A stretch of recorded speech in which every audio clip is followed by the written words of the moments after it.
Asian American hate crimes on the rise. A special needs cheer team earns a trip to Orlando, Florida, and why the Foo Fighters are canceling the rest of their tour. These stories and more coming up next on the NKU World Report.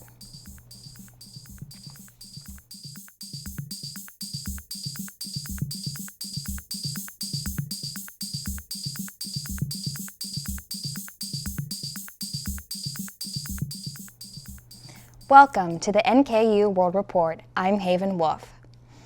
There's been an alarming rise in Asian American hate crimes in several major cities. Recent high-profile incidents have Asian American women in particular living in fear. CNN's Amara Walker looks at what makes them feel so vulnerable. 3 young Asian American women living and working in New York City. Don't even think about it. 3 friends who are unwittingly bonded by their encounters with hate. Because when you're being attacked like that, it feels so lonely. And it feels like if people don't do anything, that they're agreeing with it. 32-year-old Amanda She says she's been verbally harassed several times by complete strangers since the start of the pandemic.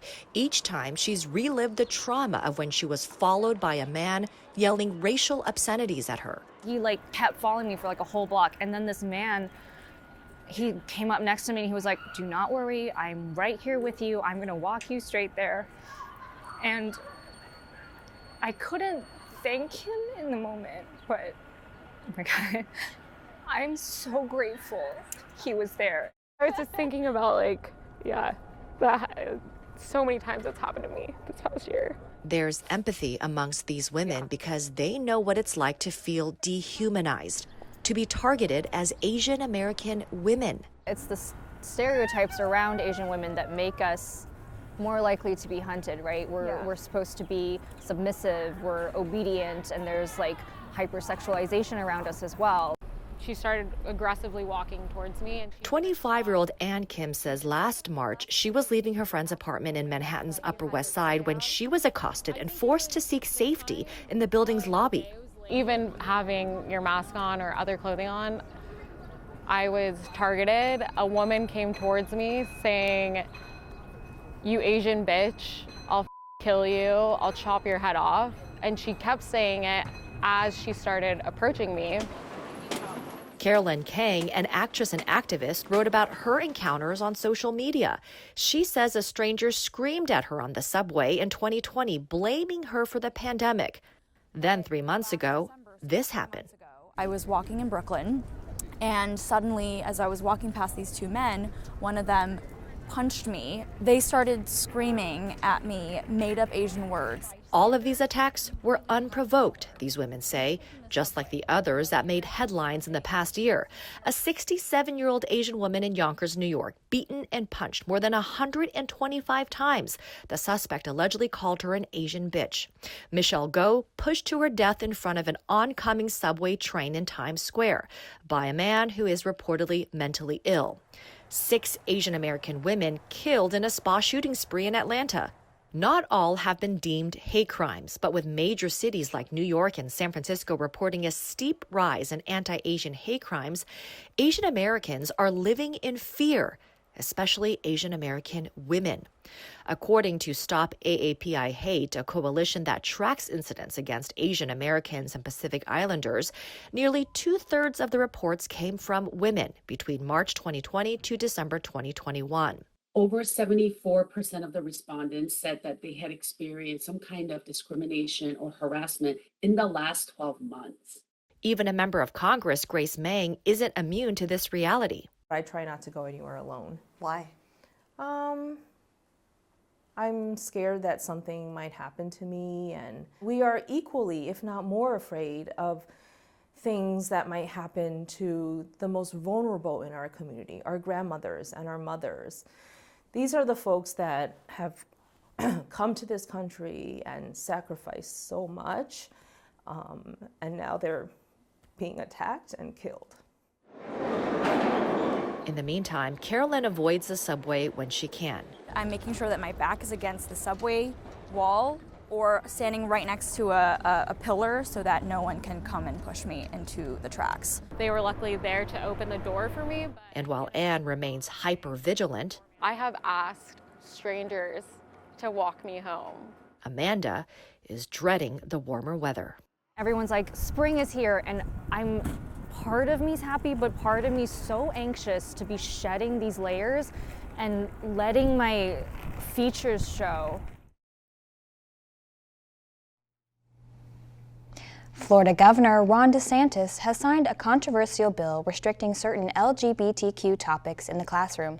Monday's decision comes after months of backlash over the measure. Reed Bunyan has a closer look at what's happening and being prohibited and the reaction from both supporters and opponents. Florida's so-called Don't Say Gay measure, as critics have dubbed it, is now law. On Monday, Governor Ron DeSantis appeared defiant at the bill signing after months of controversy. I don't care what big corporations say. Here I stand. I'm not backing down. DeSantis referencing Disney's condemnation of the bill, which has also sparked student walkouts in some Florida schools. Although it does not specifically ban the use of the word gay, the bill does prohibit instruction on sexual orientation or gender identity in kindergarten through third grade. Supporters argue the measure gives parents greater oversight over what students learn and discuss at school, and that LGBTQ-related topics should be left for families to discuss at home. Parents have a fundamental role in the education, healthcare, and well-being of their children. But opponents say the measure negatively impacts an already marginalized community. So far, at least one LGBTQ rights group, Equality Florida, has threatened legal action against the legislation. You're clearly singling out, clearly discriminating against in this situation, and we feel it. Meanwhile, Trevor Project, a nonprofit that works on suicide prevention among LGBTQ youth, released a statement saying, quote, LGBTQ youth in Florida deserve better. They deserve to see their history, their families, and themselves reflected in the classroom. I'm Reed Binion reporting. A big family celebrated a big birthday in Pittsburgh on Tuesday, and the birthday girl, way north of 100 years old, got surprise news from a family member. Kelsey Sasso has the story.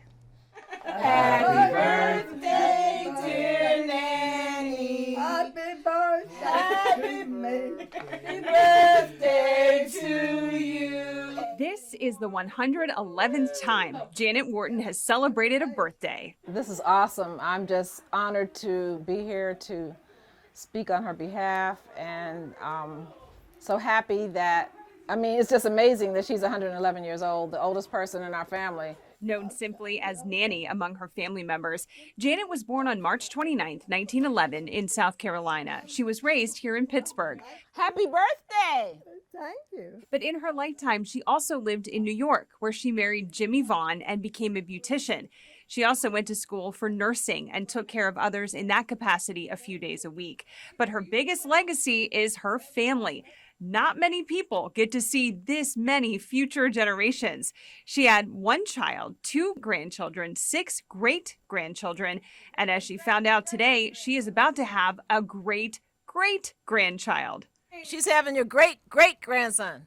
Was it great? Yeah. Oh my God. Do you see the baby bump? Oh my. That baby boy expected to arrive in June. Janet has short-term memory recall issues, but she can go on and on about the older memories from her life, like her favorite vacation. That's the most beautiful place you've ever gone. If you ever get a chance to go to Hawaii, go. Her family feeling blessed they get to celebrate yet another year with their nanny. It's just surreal and so overwhelming. Sometimes I can't believe it. I look at her and I say, wow, because she doesn't look 111.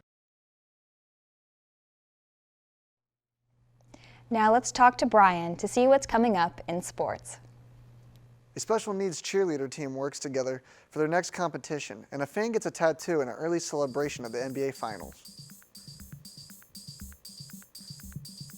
I never knew when I would have to move, so I always had my suitcase ready to go. Then one day I was adopted. My new parents opened their hearts and home to me. My parents cook my favorite breakfast for me every morning. My parents take me on trips I never thought I would go on. They gave me a home and an even better reason to use that suitcase. My parents aren't perfect, but they're perfect for me. I'm Jenny Garth. And as a mother of 3, I know kids worry about a lot of things. Getting enough food to eat shouldn't be one of them. But here in America, that is a real worry for 1 in 5 children. This is unacceptable and something Feeding America is working to solve. Through a nationwide network of food banks, Feeding America serves virtually every community in the United States, including yours. See how you can help your community. Visit feedingamerica.org. Together, we can solve hunger. Together, we're Feeding America. Dad? Just 1 minute, okay?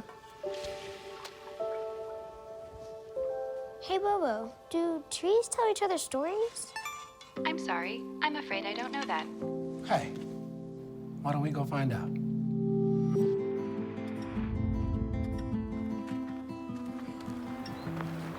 Listen. Do clouds take naps? I couldn't tell you.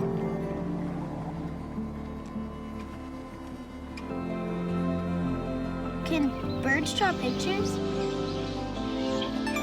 I don't have an answer for that. Dad, do stars visit their friends? Look!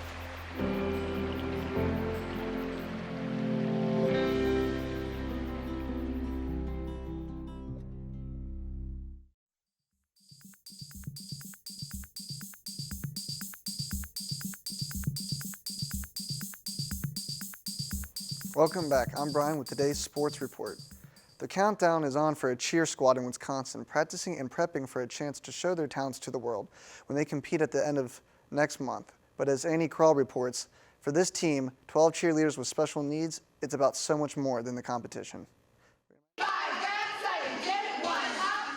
This special needs cheer team, Legacy, is the only competitive cheer abilities team in Wisconsin, not to mention champions of their competitive division in 2021, which earned them a trip to Orlando, Florida. It was fun because I forgot what it was like to be on an airplane, but the funny thing is because my friend Tara, she was squeezing my hand so hard that I'm like, after we got off, I'm like, do I even still have my hand?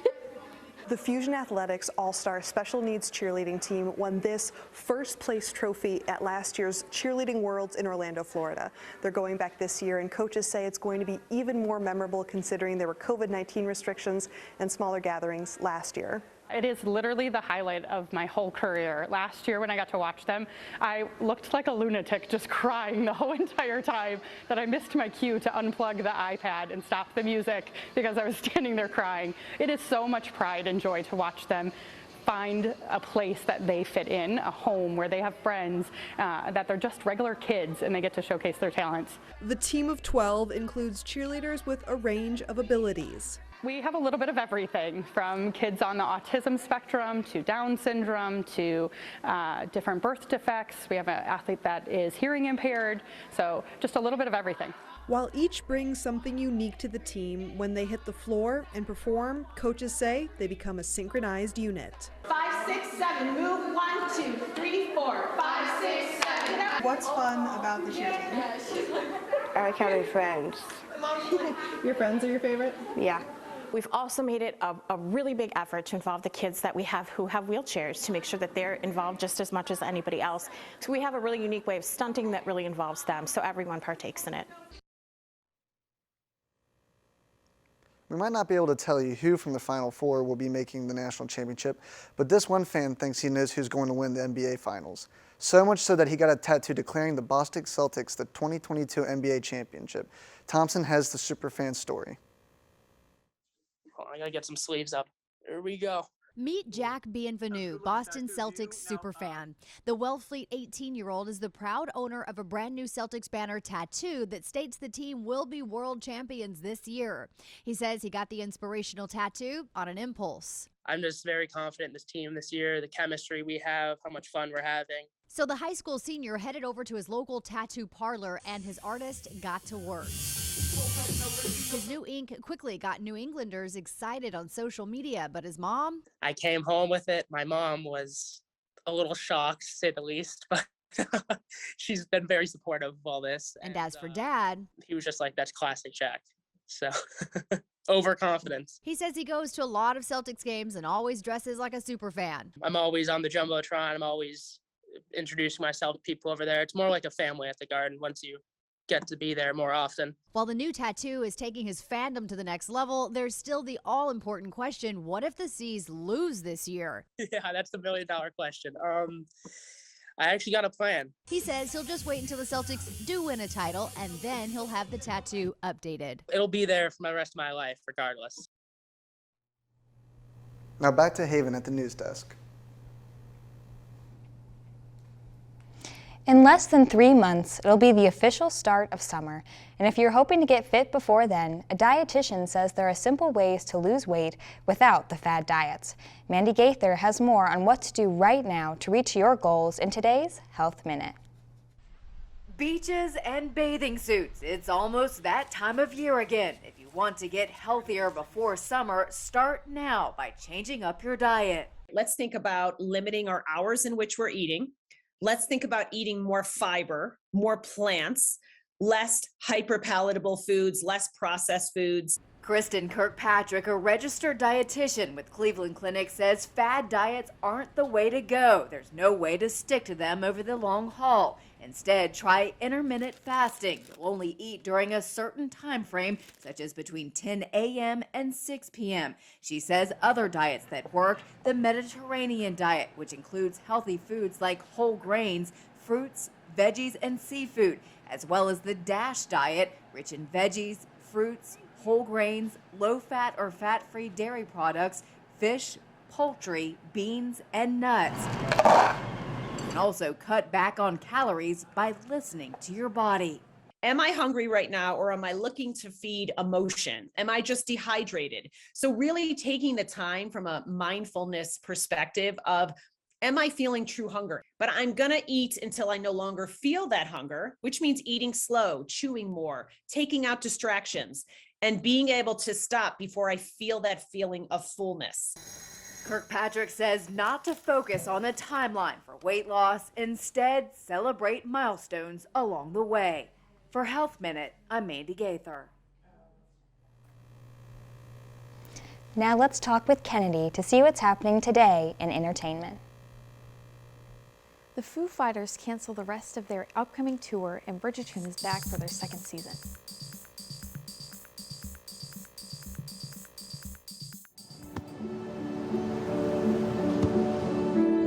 I don't remember how it started. Go to that. Oh boy. Our back and forth. It always came back.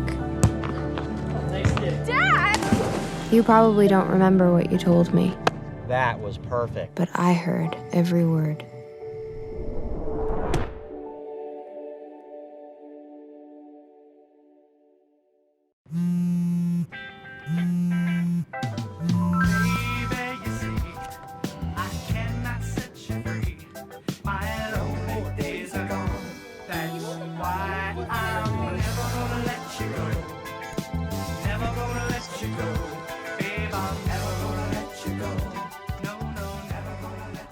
Here you go. Thank you. Thank you.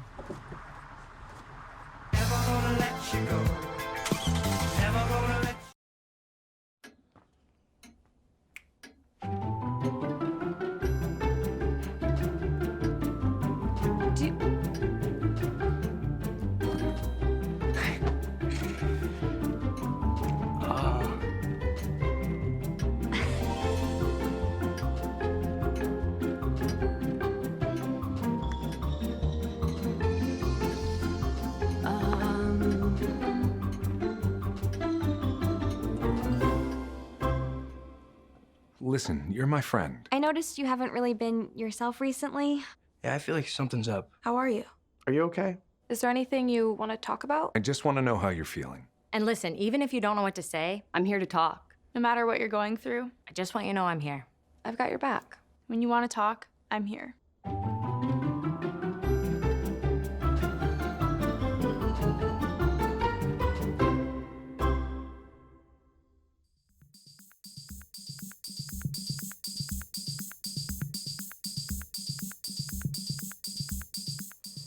Welcome back. I'm Kennedy with your entertainment report. Movie and music news now. Here's David Daniel with the Hollywood Minute. Foo Fighters have canceled all upcoming tour dates after the death of drummer Taylor Hawkins. In a statement, the band calls his death a staggering loss, adding, "Let's take this time to grieve, to heal, to pull our loved ones close, and to appreciate all the music and memories we've made together." The band announced Hawkins' death at age 50 Friday while they were on tour in Colombia. With all due respect, sir, I'm not a teacher. Just want to manage expectations. Good morning, aviators. This is your captain speaking. The latest trailer for Top Gun Maverick is out with a couple of callbacks to the 1986 original. A photo of Val Kilmer as now Admiral Tom Iceman Kazansky and Miles Teller as the son of Maverick's late friend Goose. My dad believed in you. I'm not going to make the same mistake. After nearly 3 years of production and COVID-related delays, Top Gun Maverick is finally set to take off in theaters May 27th. In Hollywood, I'm David Daniel. The wait is over. At long last, Bridgerton fans can see the latest trials, troubles, and romances of their favorite Regency-era family. Alicia Stanford has a preview. This is the season the Viscount intends to find a wife. You honestly just did that? I believe I did. It's season 2 of Bridgerton, and romance is in the air. Or is it?